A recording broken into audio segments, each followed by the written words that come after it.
Good evening. It's 5:30 p.m. on Wednesday, July 10th, and I'll call to order this regular meeting of the Cuyahoga Falls Board of Education. Ms. Stoiko, will you please call the roll? Ms. Coco? Here. Mr. Gomez? Here. Mr. Harris? Here. Ms. Schaefer? Here. Ms. White? Here.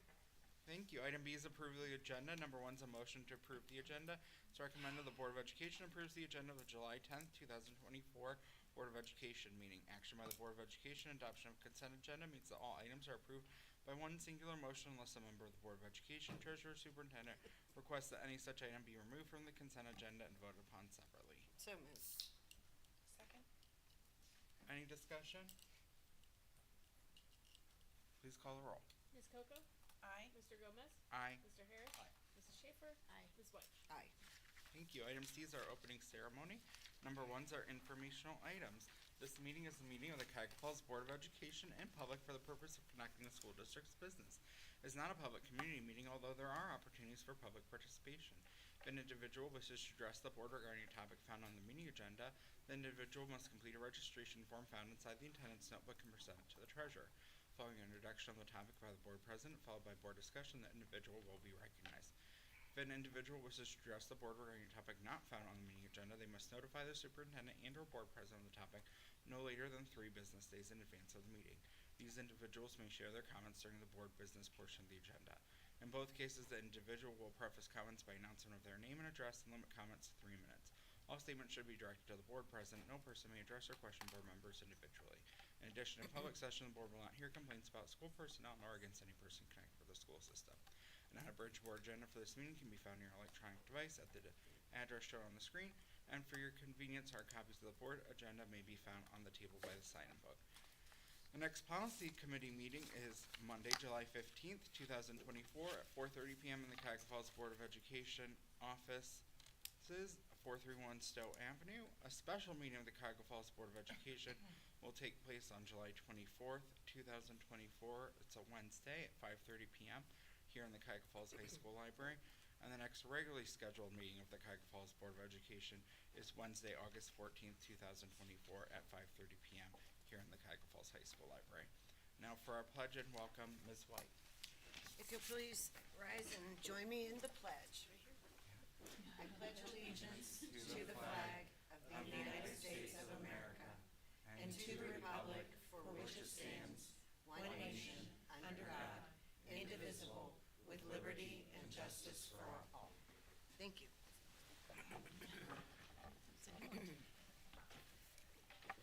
Welcome. Our vision, Cuyahoga Falls City Schools, the hub of our community, committed to a culture of caring.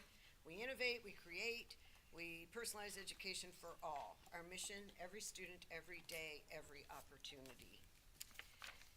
The board's strategic plan goals are as follows: school safety. We aspire to have a welcoming environment that ensures that the physical and social well-being needs of every student staff member are met. Academic growth. We aspire to have significant growth through personalized education for all students. We aspire to improve graduation rates so that our students are prepared for employment, enrollment, or enlistment. Engagement, inclusion, and diversity. We will ensure that every student has access to resources they need when they need it in order to be successful. Technology and systems integration. We aspire to create safe, secure, and efficient technology systems to support high-quality teaching, learning, and district operations. Thank you, Ms. White. Item D is presentations. We have 3 presentations tonight. And up first, we have a student recognition. Dr. Salico. Thank you, Mr. Gomez. I'll step over to the podium. We want to guess who it is this evening? Who's in the audience?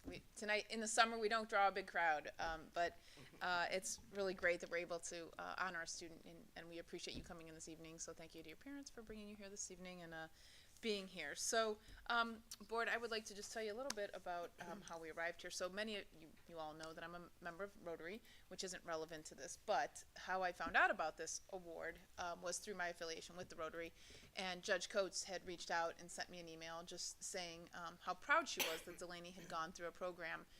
You may be aware we have Interact Club here at the district for our students, which is affiliated with Rotary, and they do a lot of things in conjunction with that group. But Delaney had participated in a camp, and I think it was, from what I understand, you kind of went last minute. You weren't going to go, and then you chose to go. So what I'd like to do is just read a little bit about why we're here this evening, recognizing Delaney. So there's the backdrop, and now I'd like to just tell you a little bit about Delaney. So the Rotary Youth Leadership Awards, and is it pronounced RYLA? Is that how they abbreviate it? Okay.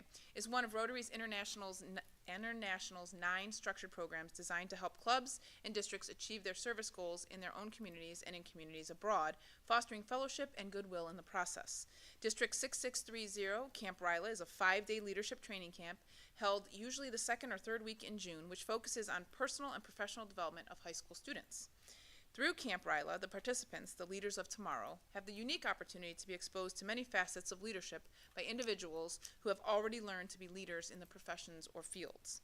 Camp RYLA is an enjoyable and valuable experience for those who can meet the challenge. The goals of the camp are to demonstrate Rotary's respect and concern for youth, provide an effective training experience for selected youth and potential leaders, encourage leadership of youth by youth, and publicly recognize young people who are providing service to their communities.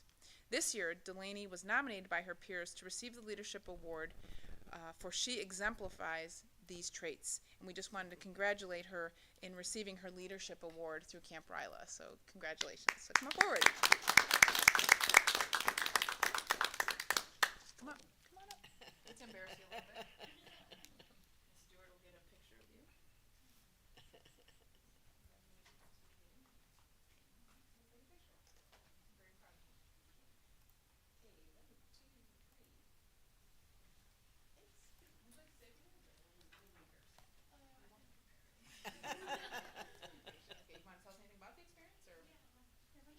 Your mom's like, yeah, sure. It's not me. I don't have to do it. You get up there. So it was a last minute decision. I was very on the edge because I was told that normally 3 people go a year from our district, and I did not know anyone else going. There was 40 people, so it felt like a social experiment, meeting new kids, very diverse group. But I have made lifelong friends. I've met some of my closest friends right now. Some that still in contact, and it really was a great experience. I was voted the most outstanding leader by my peers, but I told them I couldn't have done it without them. So, Congratulations.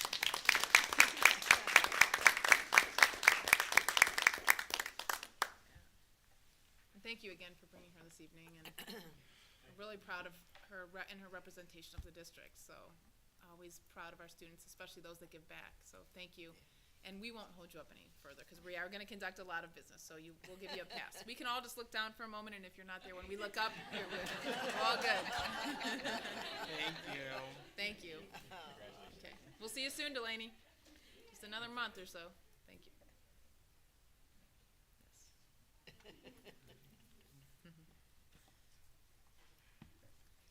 Our second presentation this evening is on strategic planning. We have Mr. Jeff Ferguson from Summit ESC. I can't believe anybody would want to leave the top of this.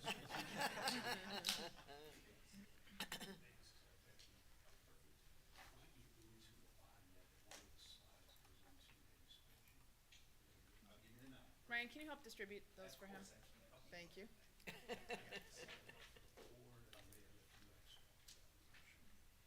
Thank you. I want to thank the board for giving me this opportunity on behalf of Summit County Educational Service Center. We feel like our partnership with Cuyahoga Falls City Schools, being a neighbor, you know, we feel that extra partnership because we see one another so much through the year. So this is a great opportunity. Our superintendent, Joanne Kona, our Director of Leadership Services, Dr. Tina Dinklocker, both former Sioux Falls administrators, so they have a place in their heart to make sure we're helping the Falls, and then myself as a resident. My granddaughter's a sophomore, going to be a sophomore, I can't believe it, here at the high school, and I have a grandson at Richardson, so, and then I'm a resident, my mother's a resident, so we have a special, and the drive was nice tonight, actually. Jeff, if you don't mind, do you mind going over to the podium just so we can catch you for the audience? Yeah, thank you. Usually people make me get away from them. Say the gentlelady sitting back there is gonna be the principal at Richardson by the end of tonight. Ah, that's awesome. Well, you'll get to meet my grandson, I can assure you of that. So I'm going to talk a little bit tonight about our strategic planning process and what we always tell districts, partnerships like this, we're not the typical consultants because we're invested in you guys and you're invested in us. And so we want to make sure that even tonight, this is not a sales pitch. This is our framework, but then also I have some things in here that I want you guys to be thinking about so that if you do want to talk to other consultants and hear what we do versus what they do, we certainly encourage that. We're excited to do it and want the opportunity to help partner with you on this project. But if it goes in a different direction, we just want you to think about some things that we think help in our vast experience with the 17 districts we serve. We feel like this is a framework that works and it can be tailored to you. So when we talk about it, we really believe strongly, as the title says, organizational alignment where values drive action. That's the key for us. I can tell at the opening of your meeting, you guys talked about what you value, and you even covered in your opening to this meeting a couple of those goal areas. So we feel like when your values drive action, right? Strategic planning is about two things you'll hear me repeat over and over: time and money, time and money. Those are the variables as a Board of Education that you guys have control over, time and money. So when your values get aligned in the organization and they're driving the action, then in the planning phase, you're making sure that the time and the money are going to the things that you value. So let's see if I can do this. Oh, there we go. So you have that in your handout. So I apologize, it's small font for the audience. But this just kind of gives you an idea of the workflow in a strategic plan, what we recommend in our framework. So we want to help you get involved with focus groups. We run, in our process, that's where we start. We start with the creation of focus groups.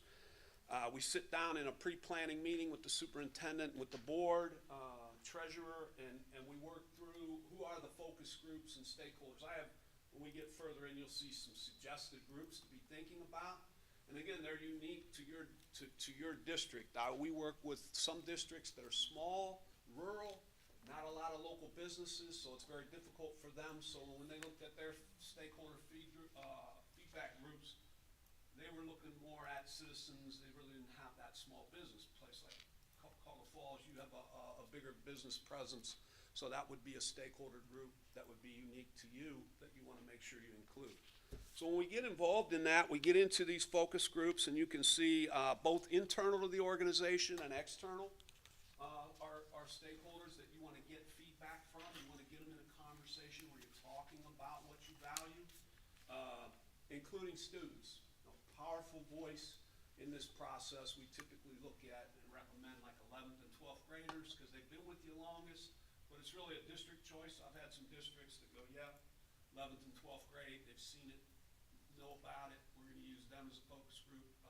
We've had some districts that say, we want a couple middle school and some high school. So that's something that pre-planning we would, in the creation of that focus group, we would tailor it to you. So as we get into that, I'm going to show you a little bit of what that focus work looks like in a minute.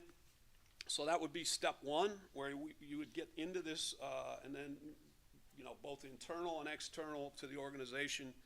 We're going to do these focus groups, and we're going to work through a kind of a conversation about a vision. It's a little bit of a visioning experience for them, but / SWOT analysis, and if you're familiar with that. So once we've done that, we gather all that, we put it together for you. It's one of the things that we do for you, and you're going to see that data back in two ways. We use a word cloud software where we're going to do 7 groups, let's say, 6, 7 groups. And the most frequent responses, when we dump all their responses to our questions into the software, will show up on the word cloud as the biggest.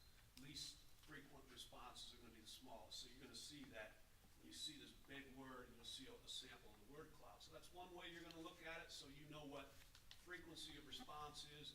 And then the second way is actually we get into a color-coded spreadsheet. When we meet with your focus groups, we tell all of the folks it's anonymous by who you are, but not by the group. So they give us honesty, but you know it's coming from a student, because we think that's important too. So you'll see a spreadsheet where the responses are kind of color-coded, where you can also see, you know, if only one, let's say something was said only one time, it's important to know, well, but that was the students. I did one this winter, and they had just implemented a zero cell phone policy. So they went cold turkey on them with a new rule. And you might imagine what the student response was when I walked into the focus group. So, but everywhere else, every other focus group loved it, right? Parents, community, everyone else said, that's great, glad you did it, So they had that one response, and they were able to see, wait, someone was mad about the cell phone policy? And they were able, through the spreadsheet, to see that was student focus. And it's kind of like eating your vegetables, right? It isn't all bad if the students don't like it. But it's a good piece of data, right? And so once we've done that, we bring that back to you, and we'll work out with your leadership team and also with the board, kind of come back and help you go through that data, because that data helps you look at the alignment. Is what we feel important, what's important to our stakeholders, and we start to look at and help you kind of start to refine that into some input as you think about the next 5 years, 3 to 5 years. We have some districts like a 3-year. I found that like after COVID, people were like so uncertain about how many of the changes, so a lot of the districts were doing 3. We did one district 3 years ago, and they liked this format and framework, so now we're back, and this time they said, okay, we feel it's a little more stable, and so now they're doing a 5-year. So they did a 3-year that first time, and now they're doing a 5-year. So we're back with them working on a 5-year. So once you've done that, you can see that second step. We'll work with you and your team to start to look at the data, but then also look at some priorities and start to, as a board and with your leadership team, kind of create some of those. Now, you guys, you started your board meeting and kind of talked about some of those goal areas that you already have.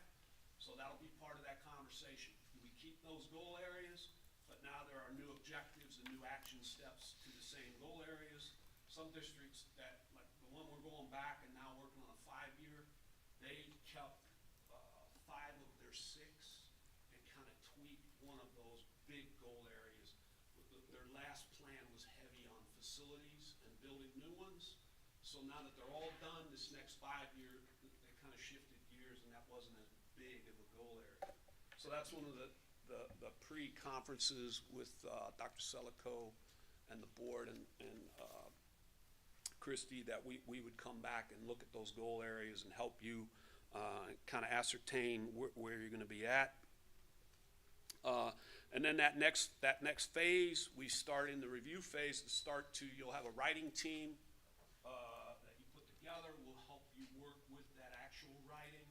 And then once you're into that writing phase, keep the board updated. Some districts have a board presence on the writing teams, and some choose not to.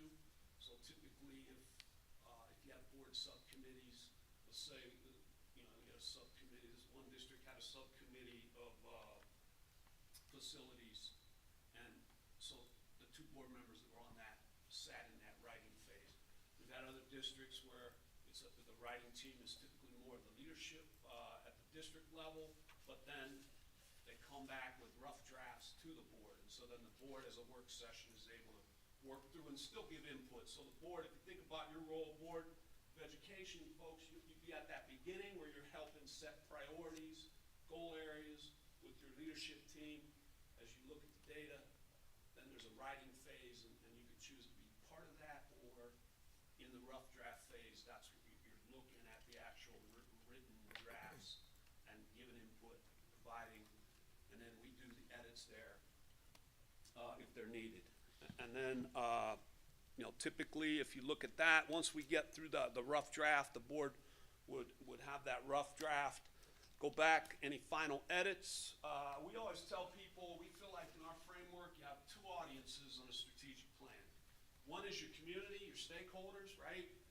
And so most stakeholders want to know that you, A, have a plan, but they might not want to get down into the weeds on every single topic. So one of the things we work with the districts on is typically there's kind of a two-page, big global document that's on your website.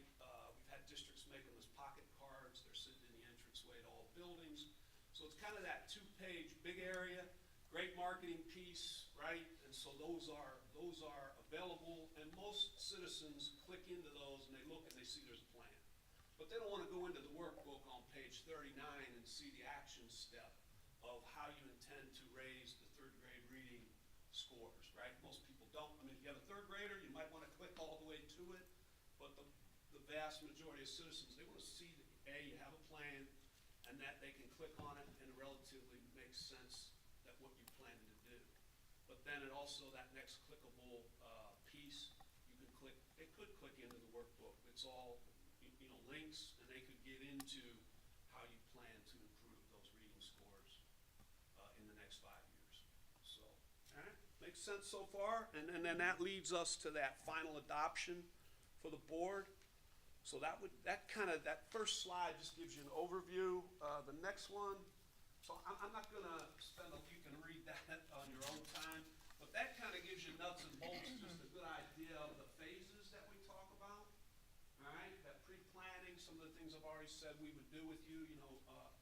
Typically I run the point on the strategic planning with Tina, Dr. Dinklocker from Leadership Services would also probably help us coming into the project, and if we need more help, Joe Icona, the superintendent, also will help us. So, but this kind of gives you an idea phase-wise what we're doing. There's always, again, we tailor it to the district. So you have within these phases, some districts, I had a district, and I heard again in the beginning of your meeting, employee, enrolled, enlisted, it's on their logo. And so that's what they wanted me to target, recent graduates through Zooms from kids who graduated in the last 5 years that went right into the employment. They wanted me to target some kids that went right into the military. I actually did one Zoom with a young man who's on I think he was on an aircraft carrier, honestly. I don't think he was in the Navy, but he Zoomed with me. And then some kids that went right into college. So I did a couple of each of those stakeholders that had graduated in the last 4 years. So that was kind of unique to them, beyond the typical stakeholders. And they wanted the same questions, but geared a little more towards preparation. Did we prepare you for your chosen field? And I did a couple Zooms from each. So that kind of gives you an idea where we can sit down and you can look at things and go, you know what, we want more of this, we want less of that. So you do have the ability to tailor it. So let's talk a little bit about planning itself. So this is kind of beyond our framework. These are things that I would, as I leave tonight, I would hope you think about as you get ready to start your next journey. And you have this, so if you want to get in and read the article, but this is just kind of, why 67% of strategic plans fail? Strategic planning is great in theory, right? And every one of us in this room, if you've been in this profession long enough, you've had bad experiences. You've had some good ones, but I can tell you equally some bad ones, right? So why more often than not do they fail? Let's take a look. So here's 7 reasons typically the plans fail. Having a plan simply for the plan's sake, right? So someone said we had to have a plan. I've been in some districts where they inherited, one person wrote the plan, and that's where it's at. In their office, was there if anybody needed it. So having one just for the plan's sake, to us, is a lost opportunity, right? Partial commitment, again, that's similar to having a plan for plan's sake. If you don't involve your stakeholders, it'd be really important that they have a voice, but then also the experts that you have in the organization. So if you're writing goals around special education, we would want to make sure that Mrs. Zeman is in there, and maybe a teacher and a couple other folks are intimately involved in this, right? It's not a group, sometimes you'll hear people, a classroom teacher might say, oh, so central office wrote this, and it just kind of came via email, and sometimes that has to happen. But in the strategic plan, if you had opportunities where you have expertise, you want to involve them. And it doesn't mean they're writing. Sometimes the way we space out the writing sessions, you might have a session where you don't have the expertise in the room. So what you do is you just we work out of a Google workbook where everybody on the writing team has this ability to interact. So sometimes you have to leave that writing session, get your expertise, get that advice, bring it back in, we catch it back up at the next writing session. Not having the right people involved, I kind of gave you that one, right? It's key to have the right people. You have a tremendous amount of expertise in this district. And then the good old writing a plan, putting it on a shelf, another place where, again, you have this tremendous opportunity to impact. I go back to what I said earlier, time and money, right? And then unwillingness and ability to change. We feel like your plan should be messy, it should be changing, right? I mean, how many of us had a plan and then COVID hit?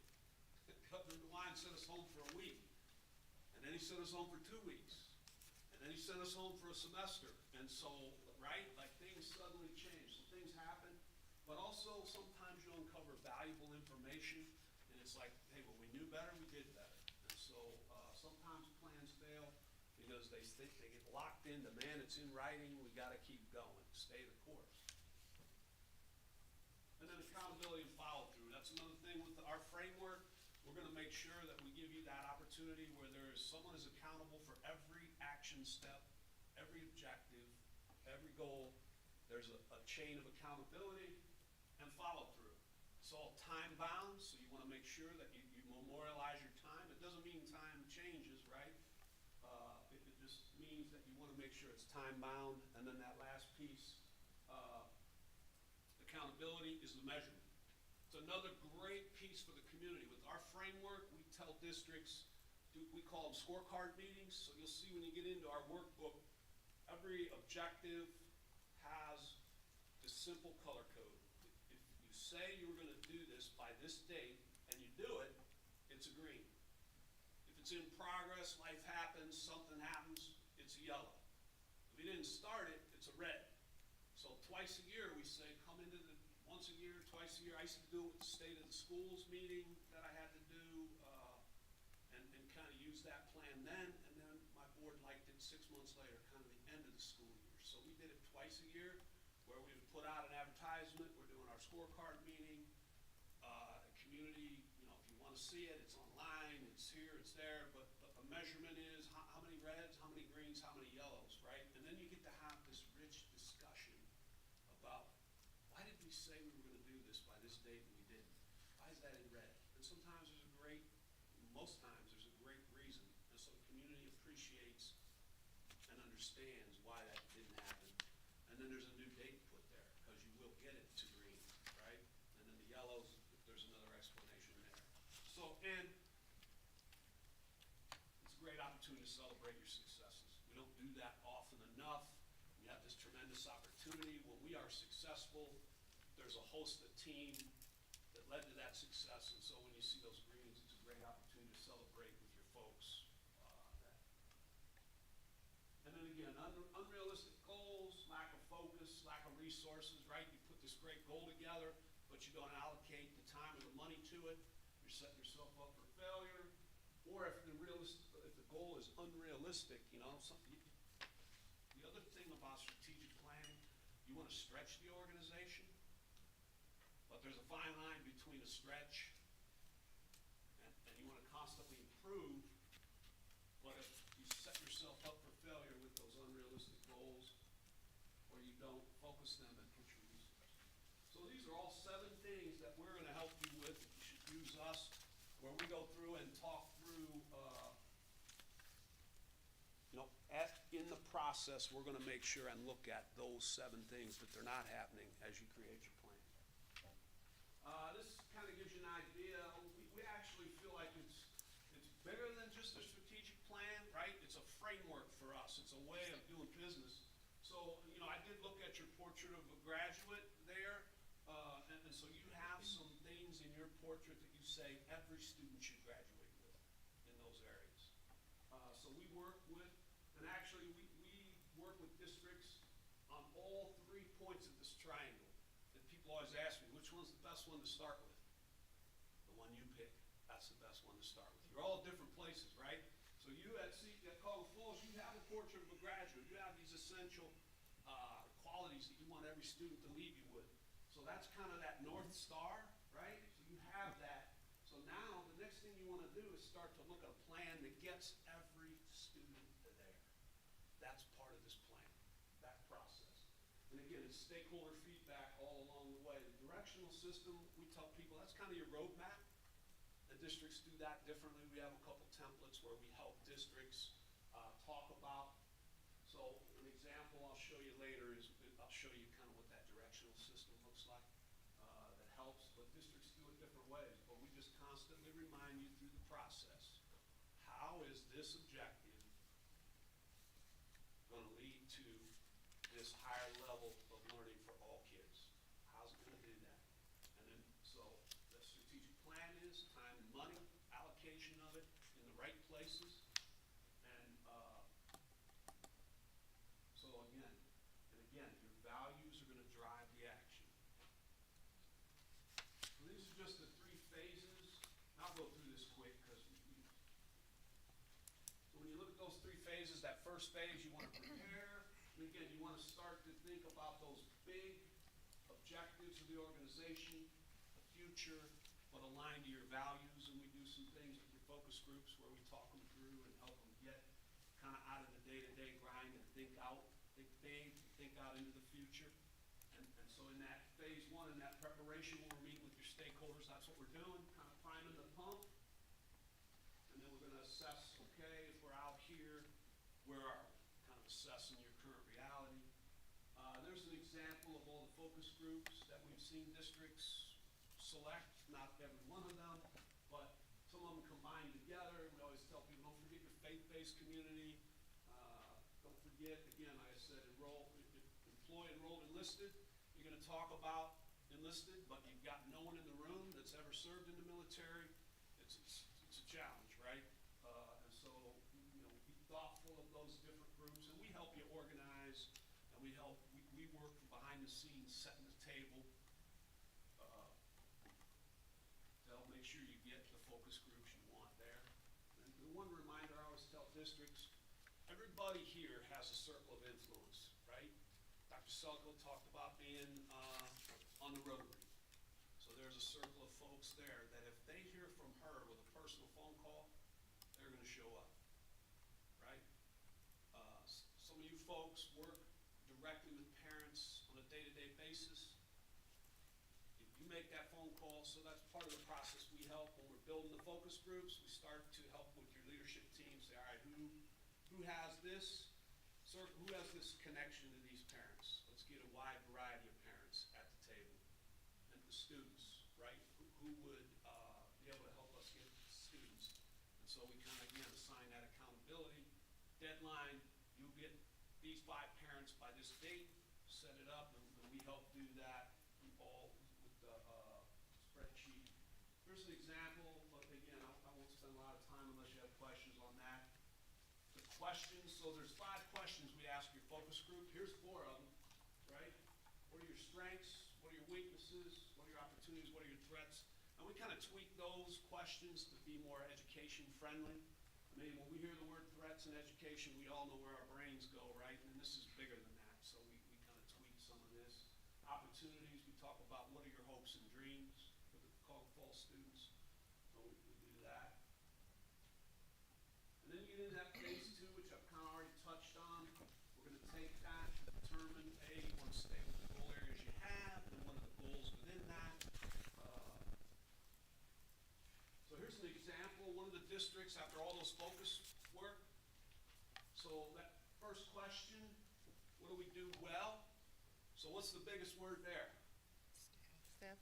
Yeah, so the majority, almost every focus group, without a doubt, said awesome staff, great staff. So this is key word, not phrase, so if you can't just look at it individually. What we'll do when we come back and help you interpret this, we do an activity with you where you have that.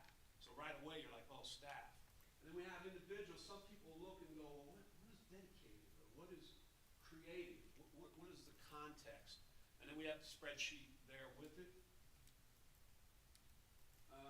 This is the hopes and dreams.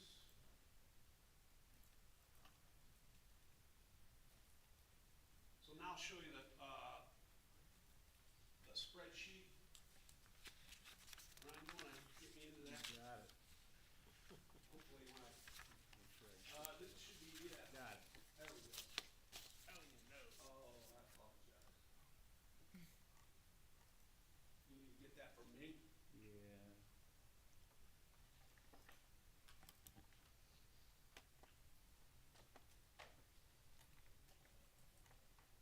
Well, we can come back to that. I don't wanna hold you guys up for the rest of your meeting. So if we go to the next slide. Yeah, see if that'll come up or if we're gonna stay here. So this is an example of one we did, and this just kind of, remember I said there's a two-page, kind of the community communication piece. If you go to the Waterloo website, you're gonna click on their link, and you'd be able to see this. So this is this just gives you an idea. I just wanted you to be able to see. Can I scroll down on that, Ryan? or I do you- can if you can't. Here. Yeah, so you can see, some of their goal areas. So just like you, they had a goal area, that's good. Like the goal area of communication, goal area number 2, they have kind of this visioning statement below it. Where do we want to be 5 years from now in the, area of communication? And then they would have, 6 objectives. Each of those objectives, if we had the clickable link, you would go into their workbook. And so one of those objectives might have 6 action steps, could have 3, could have 8. They're multiple, so that's where that workbook gets rather large. But again, like I said, the way we set it up on the website, if someone was really dying to know how they were intended to do that, they can click on it and it would take them down into the workbook. Okay? I'm gonna keep going for me.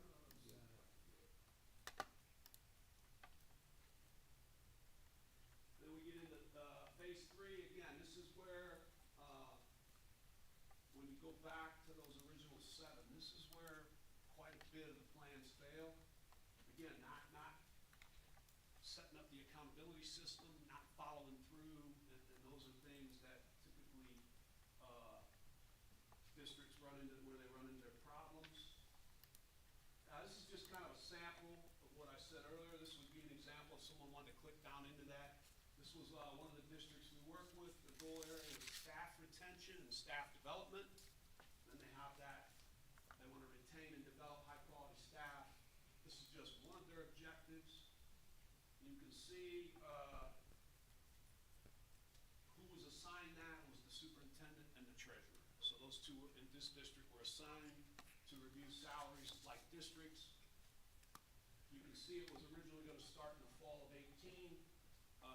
This district took a 1-year rollover, so this, again, they just strike it. Still had, but they were going to come back for 2019. But that just gives you an example. The recommendations were ongoing at the time of this meeting when they shared this with the board. And then in the red, they had not implemented, and again, the implementation was tied to the rollover and not moving forward, and then they went back into negotiations. But it just kind of gives you an idea, again, time frame, their time-bound goal, objectives, someone's in charge of those, and then what is the status? And so you as a board have the ability to click into this, look and see where everybody's at, when we're at. So here's an example. I'll finish with this because I just wanted to show you how the framework connects. So this is a portrait of a graduate for Talmadge. And if you notice the skills, the competencies that they said in their process, they wanted every student to leave them with. So one of them is collaborators. They wanted all students to leave being collaborators, right? So this is a directional system. I'm not going to make you read it, but this was their directional system, and within their directional system, this small box over here, they have high-level instructional strategies that there's about 4 of them that they said, these 4 strategies we're gonna invest heavily in, because we believe these instructional strategies are gonna build collaborators. We believe, and the one at the top, which I heard when you talked about your Interact Club, one of their first high-level strategies was gonna be, project-based service learning.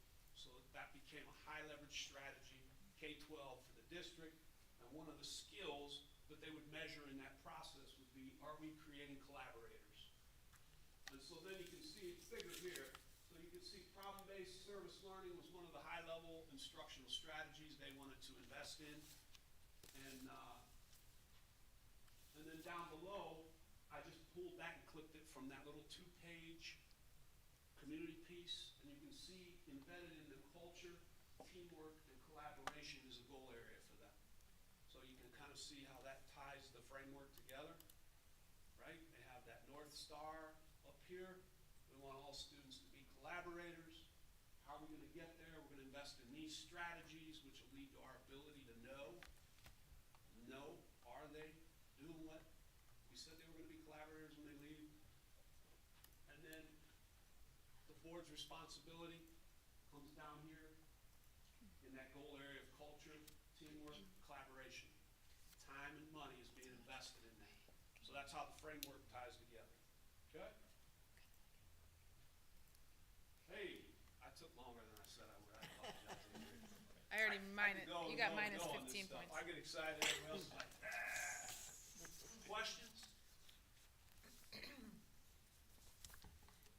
How long does this process typically take, and how many meetings are there and things like that that go together to create this? Yes, so I typically, if you know, Dr. Sullivan calls and says, hey, we just want to get moving, the first thing we do is, I usually typically tell districts, there's 1 of 2 times in the year that are great to do this. And one is fall, and so typically if you kick it off, August is crazy, but we'll do some planning behind the scenes in August. We'll probably do the focus groups in September. We typically do that. I tell boards, you can have the final draft ready, pretty much ready to adopt by that January, nice kickoff to the new year. So we typically, because again, in schools, from Thanksgiving to New Year's is a rough time, but it's a good time actually for us to kind of sometimes behind the scenes be able to help finalize graphics, design work, that kind of stuff. So that's one way to start it. So if you think about like pre-meeting, pre-planning in August, ready for final adoption in January. The other time we tell groups to start it is January, and look for like a May adoption. So, and I've had one district that shortened it up. They were on the ballot, and they wanted to make sure the plan was done. So we started in January, and we kind of moved some things quicker, and they still felt like the plan was a good plan. And they were January and adopted in March so that they could put it as parts to their campaign. And then I had another district that dragged it out longer. And so but that was their choice. So, but a typical schedule, I would say, focus group September, writing phase before Thanksgiving, and then we're just down to edits and cleanups and graphic stuff from Thanksgiving to Christmas. And usually that first board meeting or second board meeting of January, a lot of boards don't want to do it the organizational, they'll do that the regular schedule and kind of do a splash and do it that way. Thank you. Yep. Other questions?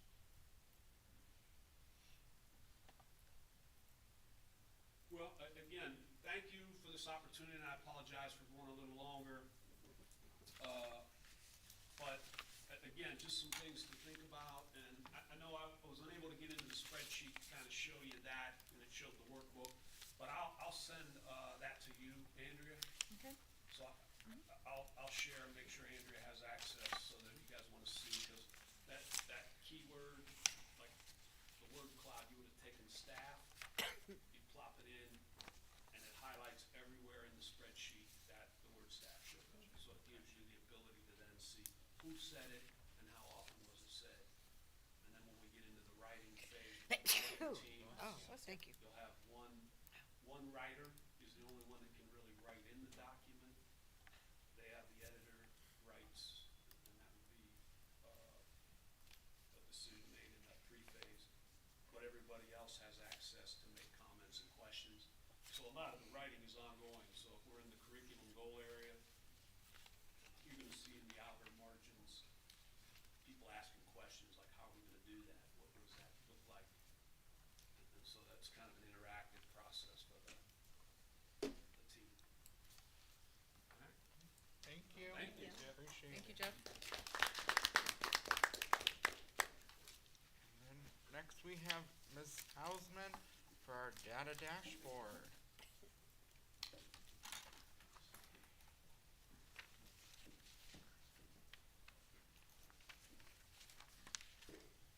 President Gomez, Vice President Coco, board members, Dr. Selico, Mrs. Stoiko. Thank you for having me here tonight. Thank you to our community and my colleagues. Thank you, I'm sorry. So I might do a little Vanna White and shift over to the big board just because I'm not sure how to do this from here, but I'll see what I can do. So here we go. So this just explains what the reason and the rationale is behind having this dashboard design. It's really pulling in the data in a very user-friendly way. Once teachers and administrators learn how to use it, it's kind of a one-stop shopping, which is really nice. Oh boy.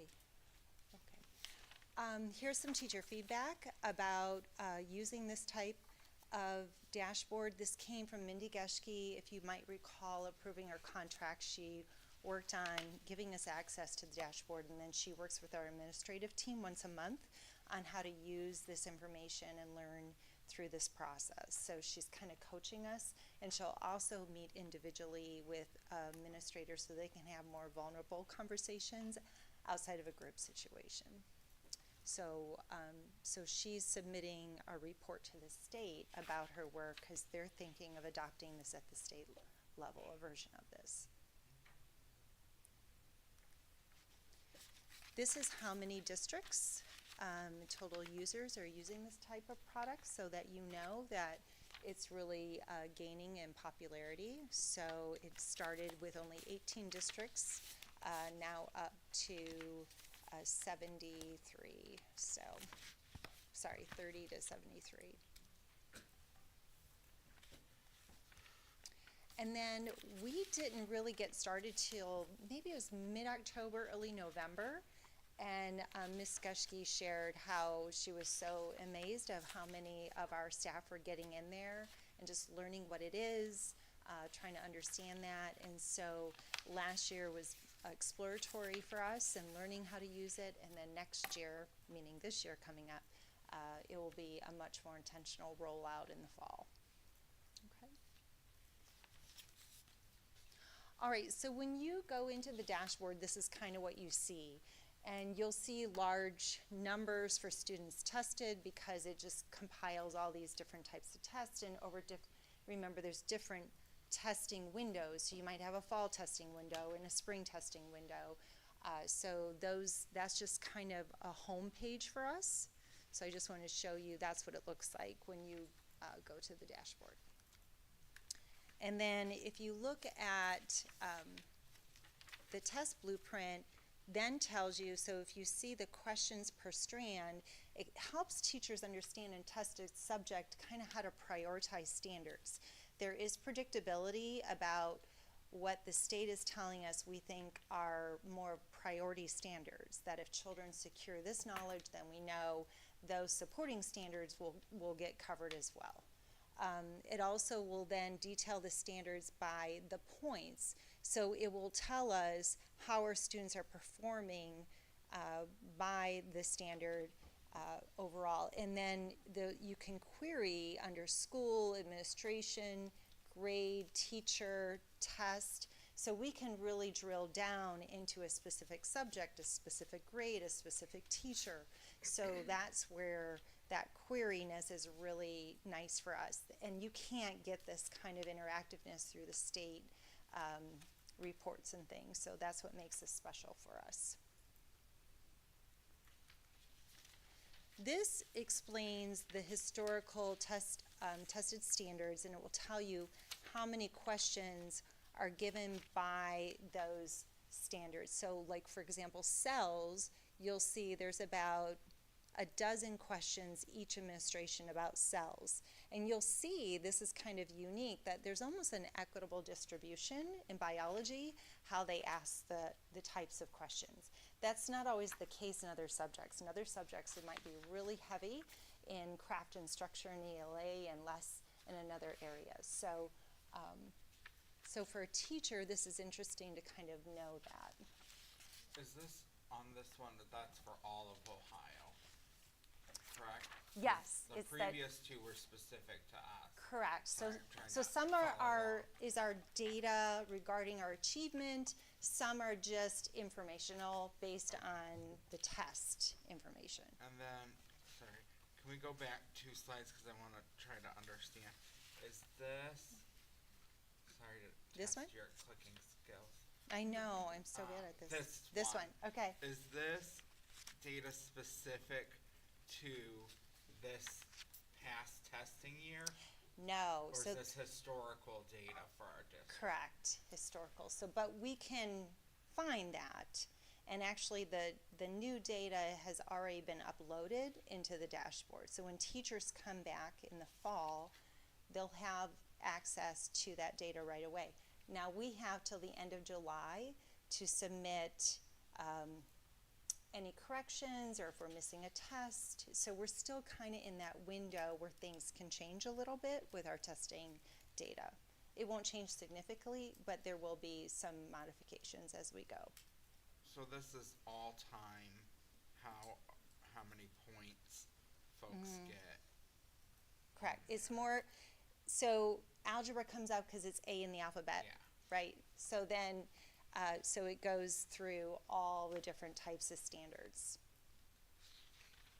So that's why that first one is kind of confusing, because it's just, I just took a snapshot. I could have done this live, but I was not willing to take that risk. So I did screenshots. Is 0 points mean they got the question wrong?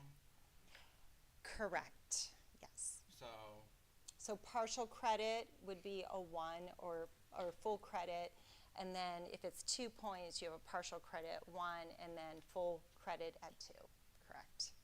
okay. Mm-hmm, So what you're saying is some questions are worth 1 point, some are worth 2. correct. Yep, which is good to know as well from a teacher's perspective. Like, you know, where are we getting partial credit? Where are our strengths? What are we missing? How do we kind of close those gaps? And how many years of historical data is This in here? doesn't go back that far. So I think it's right after the pandemic when testing started to Okay. count. So this is much more recent than, you know, you can go into the state of Ohio and go back historically many, many years. But we can choose how many years we input into here, so that's kind of what Yeah, it we're- just started, like, I think it was maybe around 22 and up to recent is what's in the dashboard. Because the dashboard wasn't designed before that time period. Well, that makes sense Mhm. as well, though, because that's kind of when we saw certain struggles, and we know that. Yeah. What was it? Reading and language arts, they say, is coming back out from the COVID slump, but math is having a harder time. So you kind of see that. Absolutely, yep. You see some of those struggles here. So go back to where I left off. All right, so this is nice, again, because also in the dashboard are all the standards. So before, we used to go to different sites to get all the information. So now it's here, and you can look at the standard, and then it also has the description for you as well. So if a teacher's in there with their TVT, which is how we want to start seeing how we're going to use this going into this year, they don't have to flip onto another website to get their standards. It's right here. So, okay. Here's an example. Yep. Here's an example of writing scores. Why this is interesting is if you look up here, there's a key that describes when a child didn't get their score, why they didn't. So this is for writing. So it will tell us not enough original text, meaning they didn't cite the text enough, or they repeated their answer more than once or twice, so it was like a redundant type of answer, or they left it blank. This is very interesting for teachers to look at as well, especially with our focus on writing, because then we can look at that and see when our children are getting stuck, what seems to be the response that they're using, right, as a coping mechanism on the test. And Dr. Wilfong, who's working with us this year, she actually scored for the state of Ohio for several years in writing. So she scored tests. That is now moving towards AI, so there won't be people scoring tests anymore. It will be AI generated. So that will be an interesting change. We'll see how that goes. But at least Dr. Wilfong has spent a lot of time in this area, so we're looking forward to kind of learning a little bit more about that. Okay. Here's a geometry. I wanted to show you the top 5. So this was very interesting. A lot of districts that were saying, hey, you know, what are the top 5 districts in the state of Ohio? Where are they doing well? Where are they not doing well? What's interesting about this is you can then, as a district, say, well, wait a second, the top 5 districts are really struggling with this standard right here. So if we're going to focus and prioritize where we want to grow, we may not focus on that because that might be, in general, across the state, all districts are struggling on that standard. So is that a testing situation? You know, is that just something with the standards, the way the standards are written? We don't know. I don't know the answer to that. But then there might be another area where the top 5 districts are doing fairly well, and we're close, and we can grow and hit that mark a little bit sooner, and then we can prioritize. So the top 5 became kind of a popular piece for districts, and it also shows, you know, that. So would we also utilize this to develop those sorts of like power standards as we're doing that standard analysis? Correct. And then going into, pacing guides and such as that, like Right. where we need to be at, what are our main focus standards, and all of that. We're going to use this as well. I'm going to have you come up and do the next slide, because that is exactly what the next slide will show you. This is an area that we've been struggling in the district. Where is it? Did I miss it? Okay. Sorry. It must be later. I'll get to it. This is about equity. So the dashboard also gives us equity information, which I think is amazing. This we really can't see unless we take our EMIS data and we put it into spreadsheets and we analyze it, which is how I've done 2 equity audits. Right here, it's kind of being done for us. So this kind of shows us how our children are doing in subgroup in those different levels of performance.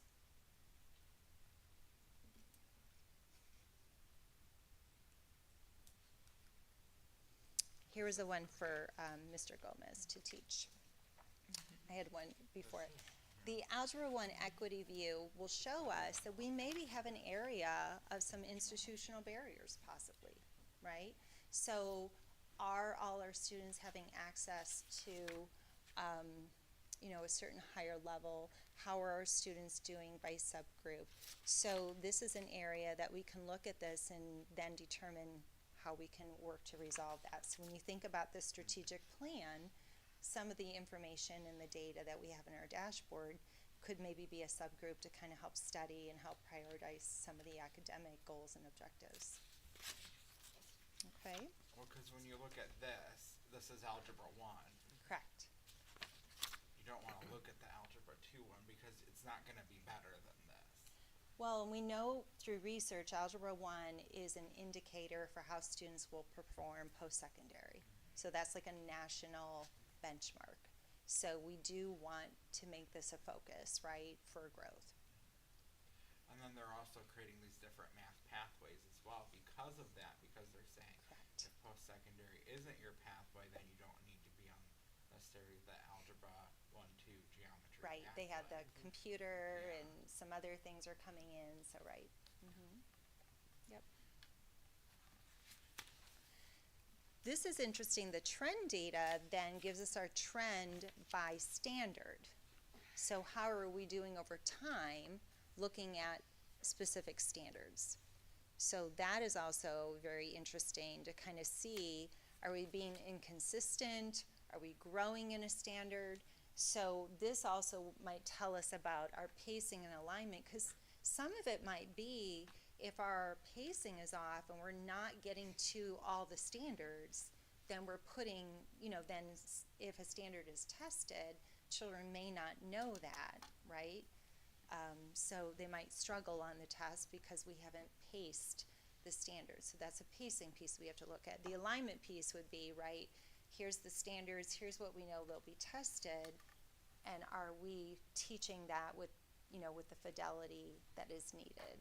So, Now, I know that study that we did on our standards was pre-COVID. That we brought that That's gentleman in. But we knew that said very clearly we weren't teaching in any of these core topics. We were not getting to all of the standards. right. So Yep. it just kind of created that need for focusing on what are, we don't want to teach to the test No, because it's not just, we don't want to just look at what is tested. We also want to look at what are the key core competencies that set you up for success Right. in third grade reading that you need to be successful in fourth grade reading. And not all of those are necessarily tested either, so this is one part of it, but also that. But when we looked at that study and then looked at some of the actual standards that they give, it's kind of crazy to think whoever drafted them that this could actually be taught in 1 year's time. right. Ohio is one of the states where we have a very high number of standards compared to some other states. And so that makes it very challenging for the state of Ohio. Other states have condensed those standards and made them, more sensible, I guess. But Although they're better than they used to be. yes, so we're, I don't know if that will be rewritten in the near future. We're coming up on, over 10 years with these standards, so it could happen with the new, education, structure, So then we have an attendance dashboard as well. So this is very new and came out of the request of districts to say, hey, this is really wonderful. Now we want to understand more about attendance. So this, I think we received maybe in March or April. So we really just were introduced to this at the end of the year. So here we go. This talks about chronic absenteeism categories, and so those are the categories that the state of Ohio identifies, and then it can show us by building how our students are doing in those areas. So that's kind of like an overview. This is a really great, so we have care teams and we have meetings where our social workers and administrators and teacher leaders come together and they say, hey, how can we intervene and get our students to school? Well, here we have more of an RTI, a response to intervention model, so it identifies if you're green, you're go, right, you're good, yellow, we have students in caution, and red meaning, we're concerned. So, so you can see, now we don't know causation, but you can see as children age, attendance becomes more challenging, right? So that would be interesting to kind of study that as a district, or even when you think about strategic planning, this could inform some of your thinking as a board. Again, there's an equity view with attendance too. So this is just another way to kind of look at our subgroups of students and to see, is attendance impacting, you know, can we say that children aren't here? We can't teach, right? They're not learning. So this would be another point of data that would really help us. And again, remember, we can go into schools and grade levels and teachers, so we can dive down much more specific than what you're seeing today. And then this is like attendance trends over time, the district and then by school.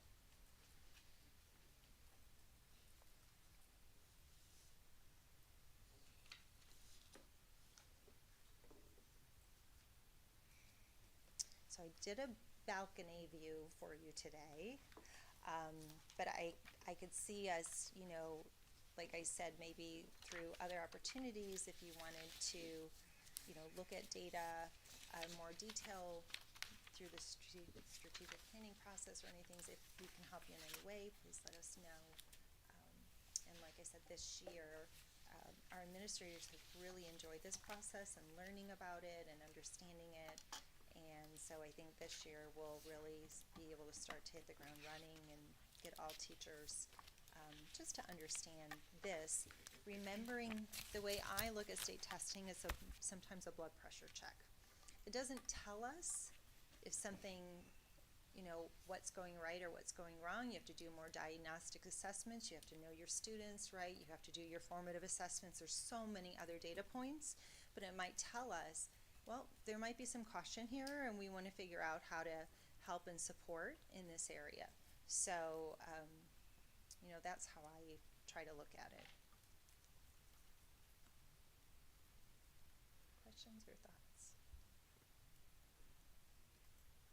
So as we look through it and we see our areas where we're not succeeding in terms of like a standard area, we're also looking and analyzing at standards that kids are doing well on and having conversations on what are our effective educational strategies Yes. here, because maybe those can then be replicated in other areas. Are we having those conversations as well? I met with a high school ELA teacher at the end of this past year, and she shared with me she had tried a very specific strategy with her students, and her students grew in their success.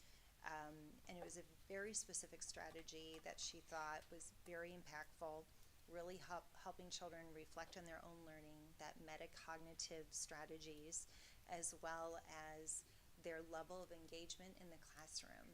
So she kind of moved away from some, cover your ears, Mr. Hodge, moved away from some Google Classroom strategies, because she was finding that children were saying, well, I can go home and do this later, and I'm not going to engage in my learning. Or at the high school, well, I can do my work in Google Classroom, so maybe I don't have to go to school today. So she started having that conversation with her students, so she kind of changed her approach, a little bit more old school, but boy, they really soared. And again, teachers never also don't give themselves credit that they probably made the most impact because they're just really good teachers too, right?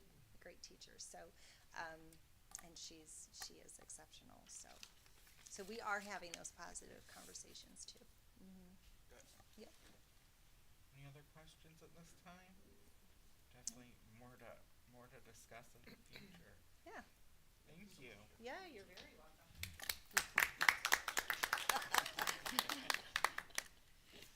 Now on to item E, Treasurer CFO's Business Consent Agenda. Ms. Doifoy. Thank you. I'd like to recommend that the Board of Education approve all items listed in the Treasurer's consent agenda.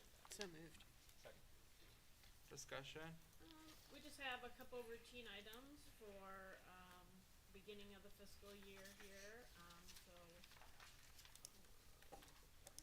the return of advances, the ones that we did to cover those grant funds at the end of the year, now they're going back to the general fund. Our change funds for the, activities athletic office and food service, which we do every year, so they have, drawers basically to start off for any, cash payments that they receive or, handle, and then our permanent appropriations for this fiscal year 25. And then finally, our donations, just one, but, from the Kids in Need Foundation, for bowling.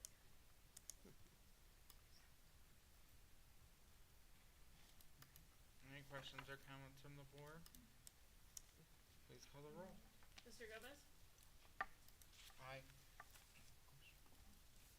Mr. Harris? Aye. Mrs. Schaefer? Aye. Ms. White? Aye. Ms. Coco? Aye. Thank you. Item F, Treasurer CFO's business, Ms. Doikoy. Thank you. I'd like to recommend the Board of Education approve the June 2024 investment schedule and monthly spending report. So moved. Second. Discussion, Ms. Doikoy? So this will be our wrap-up of last fiscal year. I think I had mentioned we were pretty close. If you look at general fund, I'll tell you what I said. We ended at about 15,475,000, and we said at the May report, said 15,900, but we ended up doing a little bit more in advances than I thought, so really that's what that difference is. I think I only had 100,000 for advances, and we did almost 350 for that, so we're pretty spot on there with what we thought going forward. Interest, we had another good month, not the best we've had, but it's one of the higher ones, so we ended in total for the fiscal year, all of our accounts, a little over 4.5 million in interest. Obviously, a majority of that goes to construction accounts because we have higher balances in there, obviously. But we had a good year, so that's always good to see. Food service also, we haven't really talked about them so much because they're doing just fine. So they ended the year about a little over 650,000 to be good, which is down a little from years past, but that's not, I mean, there are just some upgrades that Bill took care of this year, Chef Bill, that were necessary that, we didn't have to pay for out of emergency levy or our general fund, that he used some of this surplus, I don't want to say surplus, but, nice cushion he had to be able to do those things and take care of those things. And obviously the costs with inflation and stuff were much more this year than they were in years past from where we ended. But overall, they're in a really good spot. So I think that's it. Like I said, not too much out of the ordinary there with what we anticipated. Any questions or comments from the board? Okay, please call the roll. Mr. Harris? Aye. Mrs. Schaefer? Aye. Ms. White? Aye. Ms. Coco? Aye. Mr. Gomez? Aye. And any comments? I do not have any this evening. Thank you. Item G, Superintendent CO's business consent agenda. Thank you, Mr. Gomez. It is recommended that the Board of Education approve all items listed in the superintendent's consent agenda. So moved. Second. Discussion? Dr. Salko? Yes, thank you. So a number of things here. Under personnel items, we have a number of routine items, new hires. We have a couple of resignations for the coaches. I'm sorry, we have new hires, a lot of coaches this evening. One that I wanted to mention was Coach Woodick, who will be taking over the boys' varsity basketball in light of Coach Taylor's resignation. And also we have some bus drivers. Happy to report that. We are finding bus drivers and bus trainees, so good news there. We also have some professional development in science and math modeling, some at the elementary level, some at the high school level. We do have a reduction in force listed here, but I do want to point out, this is a result of us reconfiguring a current position but also that most importantly, no one will be losing their job. Everyone will still have jobs. It might look a little different for a couple of individuals, but we are not, we're happy to report that no one will lose a job. We also have our service agreement with the Ohio School Boards. This is for our handbook that Ms. Bogdan will be working with a consultant from OSBA to redo our staff handbook. I believe I forwarded it to all of you. You can see a lot of it is kind of policy driven, not necessarily welcoming and, kind of more driven by compliance, et cetera. So we'll see what comes of that, and looking forward actually to revising that. We have a first in math quote. That is for our gifted students to challenge them a bit in math, an online program there. We have our service agreement with Ed Alternatives, and that is simply just to establish the rates with them. The Asia Inc., I know we've had a lot of discussion about this. Mr. Elder was unable to be here this evening, but he did provide some information to me. Again, this is to expand our program of our after-school program that we currently have at Schnee. We would like to expand it to Silver Lake. The other piece that I did not know until recently is that the Asia Inc. is looking to explore or expand the program to not just Nepalese students, but also all EL students, which is the reason for Silver Lake having 25 EL students that are identified there, and therefore they did suggest that location. As a reminder, Richardson has the YMCA program, Lincoln has the Boys and Girls, and DeWitt also has the YMCA. So Price's students are going to Schnee. Preston doesn't have anything at the moment, but other things. So we're trying to distribute that a little bit as well. So looking forward to that opportunity for our students.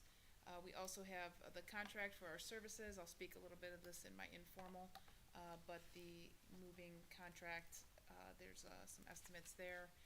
So far, they have been really responsive. They've provided us with our supplies that we need, but they were definitely the most reasonable, and I'll be curious to see how they do for our potential interview for a future move that we know will be much bigger. And then we have the board and dairy milk prices there that are listed, and we found a better price apparently. And so those are, I think I covered everything. Thank you. Any questions or comments from the board? Now, since we brought Ms. Belko in as our gifted person, we have approved gifted education opportunities and language arts. Now we're doing items with math, so it's very exciting to see the work that we're doing there. And then the other thing, the milk bids, that's one of our many interesting statutory duties as a board, that we have to approve this. It's an ORC that it's our obligation to do so. Please call the roll. Mrs. Schaefer? Aye. Ms. White? Aye. Ms. Coco? Aye. Mr. Gomez? Aye. Mr. Harris? Thank you. Item H, Superintendent Services, Dr. Salka. Thank you. I have a few other appointments, and this evening, number one is, it is recommended that the Board of Education appoints Danielle Turlonge as a principal and 5 transition days at the per diem rate of $423. So moved. Second. Dr. Salka. Okay, let me tell you, we see Danielle and Mia and Xavier have been waiting very patiently. And I see that our husband has made it here this evening too, so glad to see all of you here. I always want to say, this is embarrassing, but I always screw up this name. So please say your pronunciation. Yeah, okay, then I have been saying it, but sometimes on a rare occasion, I'm like, I question myself, so it's Turlange, okay, so I did say it. All right, so what I'd like to say a little bit about Danielle, which you do probably already know a little bit about. So my recommendation this evening is to have appoint Ms. Turlange as the principal of Richardson, and she has served our district for 12 years, with 11 of those as a kindergarten and 3rd grade teacher at Lincoln, and as the Lincoln Dean of Students this past year, as you are aware. She has also served as an interim elementary principal when we have had the need, and she has also earned a Bachelor of Arts in Early Childhood Education from the University of Akron and a Master's of Educational Leadership from Cleveland State University. She is a proud mother of 2 children. Look at that, see? She said she's a proud mama, that's good. Of 2 children, and currently resides with her family in Copley. Ms. Turlange is extremely excited for her first principalship at Richardson Elementary School. questions or comments from the board? Not until we vote. Oh, we got Ms. Coco, any words of wisdom about Richardson? And I've had two children that have come up and through Richardson, and I have nothing but the best things to say about the staff and the parents and students, and you'll probably see me often because my best friend lives right by there, so I don't have students there anymore, but I do patio sit a lot right by there, so, yes, and go to the Acme right across the street, so, yes, yeah, that's it, it's just a great, great place to call home. Please call the roll. Ms. White? Aye. Ms. Coco? Aye. Mr. Gomez? Aye. Mr. Harris? Aye. Mrs. Schaefer?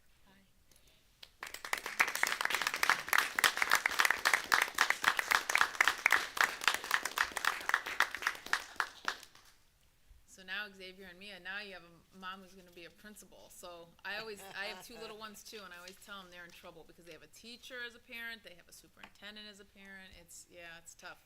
Is there anything you'd like to say, Danielle? You wanna come to the podium? They get it double because their dad is also a school counselor. That's right, I forgot about that. You get the counseling on one and now you're gonna get discipline on the other. So the yin and the yang, yeah. So first of all, I just want to say thank you to Dr. Selico and the board and all of the staff at the Board of Education for having the confidence and faith in me to take over this position. I remember many, many years ago when I first started at the Falls, I was debating starting my master's degree, and my principal at the time goes, "Oh, you should definitely go in and get your degree to be a principal." And I said, "Who would want to do that? You have to be crazy." Well, Mrs. Hines, joke's on me, because here I am, and I could not be more excited to join the Richardson family, like you said, Miss Coco. I've heard only positive things, and I'm ecstatic to be able to have the opportunity to join a school that has such a legacy, the Hall of Fame school, and to learn with them as we do this journey together. So thank you very much.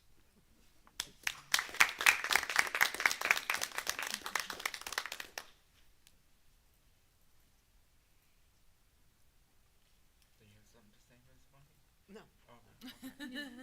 I'll say, my family from Lincoln was sad to see you go, but I had to call them and talk them through it. And I was like, It's a very bittersweet experience. so I had to call them and say, let them know what was happening. I said, well, you're gonna like your new principal. She's great. It's gonna work out, and you're still getting an air-conditioned building to work in. So thankfully, you didn't have to switch for a non-air-conditioned building. So that would have made it a little bit more bitter than sweet, probably. But we look forward to seeing what you do at Richardson. Okay, Dr. Selico. Thank you. Next item, it is recommended that the Board of Education approves the contract for Tracy Early. So moved.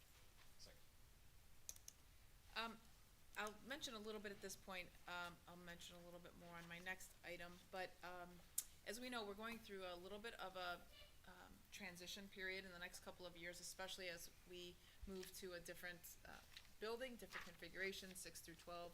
There are a lot of moving parts, and we're trying to put us in a position that will be really successful in moving to in that transition and that move. And one of those pieces in reorganizing a little bit, and I'll talk a little bit more about those in the next item, but part of my overall plan is to appoint Miss Early, who was the Lincoln principal, to put her in the position at Roberts Middle School, and looking forward to seeing what she can do there. So I'm also give her a 2-year contract, and that will help us again through the transition as we move it forward. Questions or comments from the board?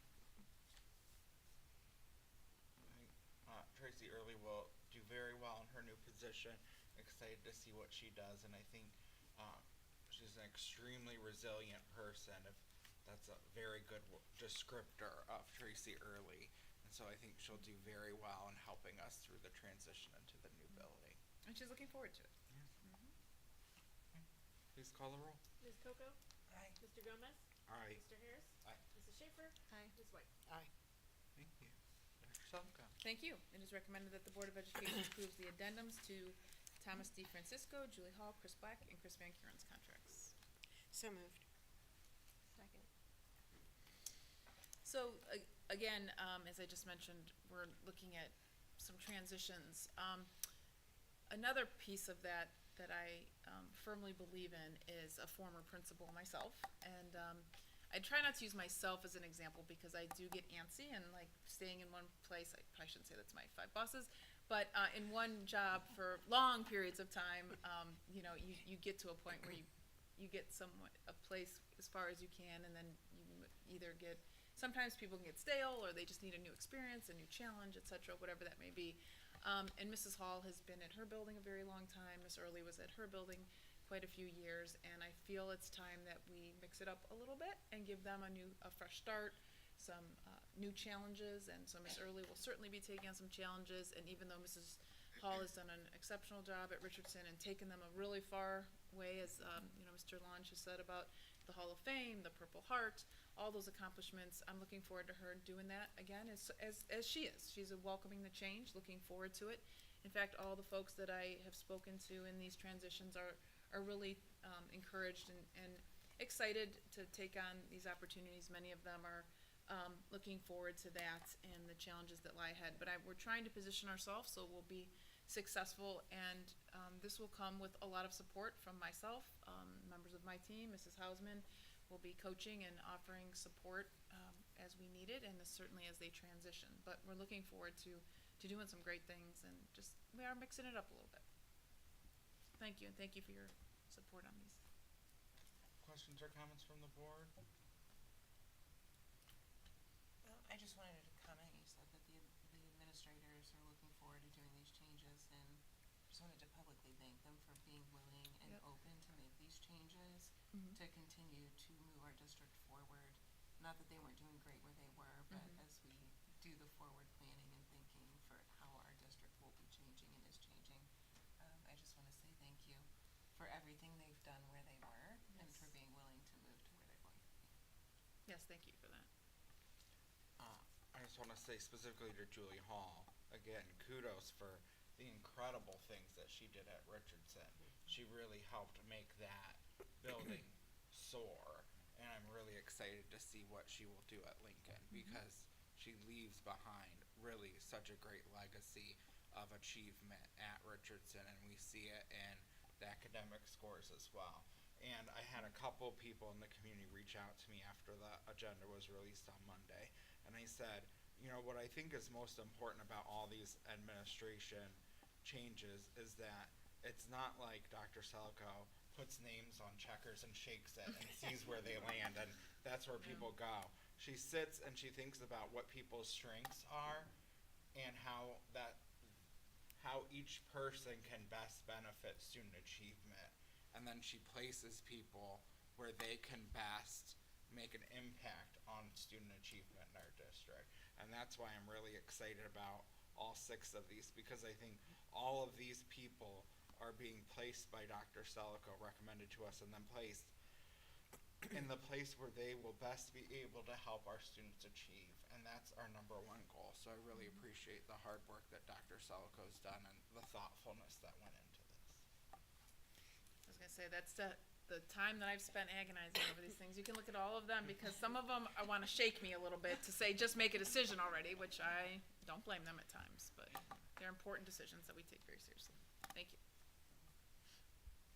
Please call the roll. Mr. Gomez? Aye. Mr. Harris? Aye. Mrs. Schaefer? Aye. Ms. White? Aye. Ms. Coker? Aye.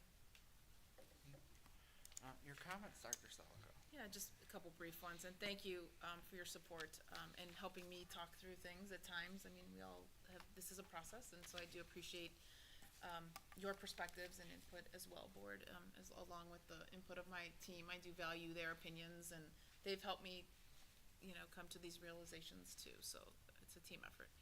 I took some vacation time, so I don't have a lot to report, but I do want to point out the topping, am I saying that right again? Topping off ceremony, and last time I said it wrong.